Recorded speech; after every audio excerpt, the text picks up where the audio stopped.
ഇന്ന് നമുക്ക് വളരെ എളുപ്പത്തിൽ ഒരു പരിപ്പ് കറി തയ്യാറാക്കുന്നത് എങ്ങനെയാണെന്ന് നോക്കാം. ചെറുപയർ പരിപ്പ് കൊണ്ടാണ് ഞാൻ ഈ കറി തയ്യാറാക്കുന്നത്. അതുപോലെ ഇതിലേക്ക് തേങ്ങ അരച്ച് ചേർക്കുന്നില്ല. അതുകൊണ്ട് തന്നെ നമുക്ക് വളരെ എളുപ്പത്തിൽ ഈ കറി തയ്യാറാക്കി എടുക്കാൻ പറ്റും. അതിനുവേണ്ടി ഞാനിവിടെ 1 കപ്പ് ചെറുപയർ പരിപ്പ് കഴുകി വൃത്തിയാക്കി ഒരു അരമണിക്കൂർ വെള്ളത്തിൽ കുതിർത്ത് വെച്ചതാണിത്. ഇനി നമുക്കിതിനെ ഒരു കുക്കറിലേക്ക് ഇട്ട് കൊടുക്കാം.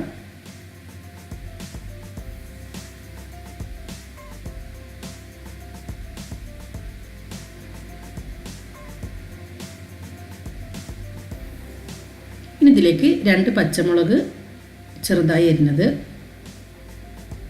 ഒരു തക്കാളി ചെറുതായി അരിഞ്ഞത് എന്നിവ ചേർക്കാം.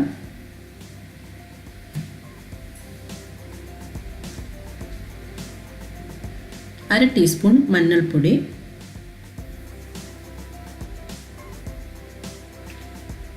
ആവശ്യത്തിന് ഉപ്പ്, ആവശ്യത്തിന് വെള്ളവും ചേർത്ത് അടച്ച് വെച്ച് വേവിച്ചെടുക്കാം.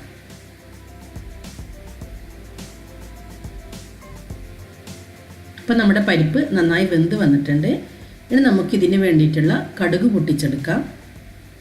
ഒരു ചട്ടി വെച്ച് ചട്ടി ഒന്ന് ചൂടായി വരുമ്പോഴത്തേക്കും ആവശ്യത്തിന് വെളിച്ചെണ്ണ ചേർക്കാം. എണ്ണ ഇപ്പോൾ ചൂടായി വന്നിട്ടുണ്ട്. ഇനി നമുക്കിതിലേക്ക് കടുക് ചേർക്കാം.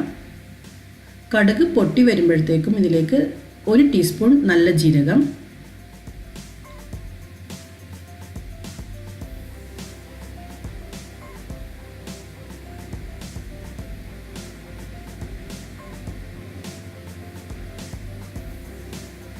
നാല് വെളുത്തുള്ളി അല്ലി ചെറുതായി അരിഞ്ഞത് ഇവ ചേർക്കാം.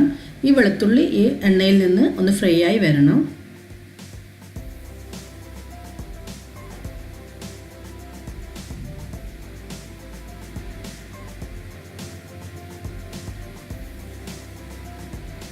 വെളുത്തുള്ളി ഒന്ന് ഫ്രൈ ആയി വരുമ്പോഴത്തേക്കും നമുക്കിതിലേക്ക് 10 ചെറിയ ഉള്ളി ചെറുതായി അരിഞ്ഞത് ചേർക്കാം. ചെറിയ ഉള്ളി ഇല്ലെങ്കിൽ സവാള ചേർത്താൽ മതി.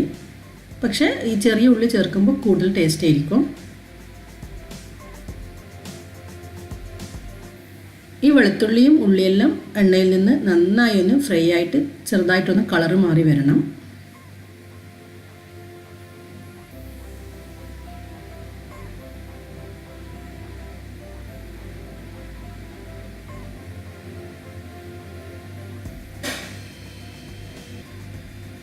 ഇനി ഇതിലേക്ക് 7 ഉണക്കമുളക് ചേർക്കാം. ഞാനിവിടെ ഉരുണ്ട മുളകാണ് ചേർത്തിട്ടുള്ളത്.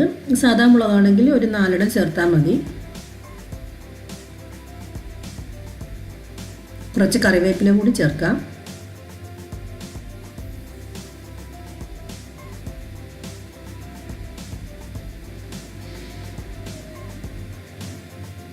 ഈ കറിവേപ്പിലയും മുളകെല്ലാം എണ്ണയിൽ നിന്ന് നന്നായിട്ടൊന്ന് ഫ്രൈ ആയി വരണം.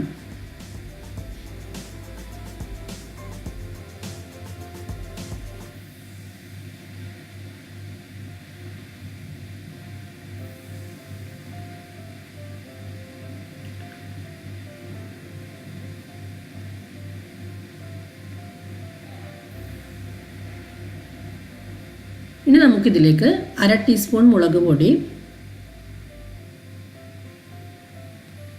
അര ടീസ്പൂൺ കായം പൊടി ഇത്രയും ചേർത്ത് നന്നായിട്ടൊന്ന് വഴറ്റിയെടുക്കാം.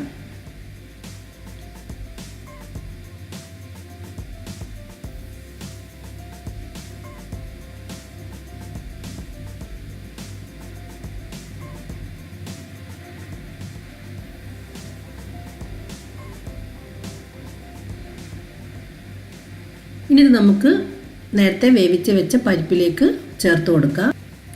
ഇനി നമുക്ക് ഈ പരിപ്പ് ചെറുതായി ഒന്ന് ഉടച്ചതിന് ശേഷം കടുക് പൊട്ടിച്ചതും ചേർത്ത് ഒന്ന് തിളപ്പിച്ചെടുക്കാം. ഈ കറി ഇപ്പം കുറച്ച് കട്ടിയായിട്ടുള്ള കറിയാണ്. നിങ്ങൾക്ക് കുറച്ച് ഗ്രേവി ആയിട്ടുള്ള കറിയാണ് വേണ്ടതെന്നുണ്ടെങ്കിൽ നമുക്കിതിലേക്ക് കുറച്ചുകൂടി വെള്ളം ചേർത്ത് കുറച്ച് ഗ്രേവിയാക്കി എടുക്കാം. ഈ ഒരു കറി ചപ്പാത്തിൻ്റെ കൂടെ കഴിക്കാൻ പറ്റിയൊരു കറിയാണ്. ചോറിൻ്റെ കൂടെ കഴിക്കാനാണെങ്കിൽ കുറച്ചും കൂടി വെള്ളം ചേർത്ത് ഒന്ന് ലൂസാക്കി എടുക്കണം. അപ്പോൾ നമ്മുടെ പരിപ്പ് കറി ഇവിടെ റെഡി ആയിട്ടുണ്ട്. നിങ്ങളൊന്ന് ട്രൈ ചെയ്ത് നോക്കൂ. തീർച്ചയായും ഇഷ്ടമാവും. ഇഷ്ടമായെങ്കിൽ ലൈക്ക് ചെയ്യുക, ഷെയർ ചെയ്യുക.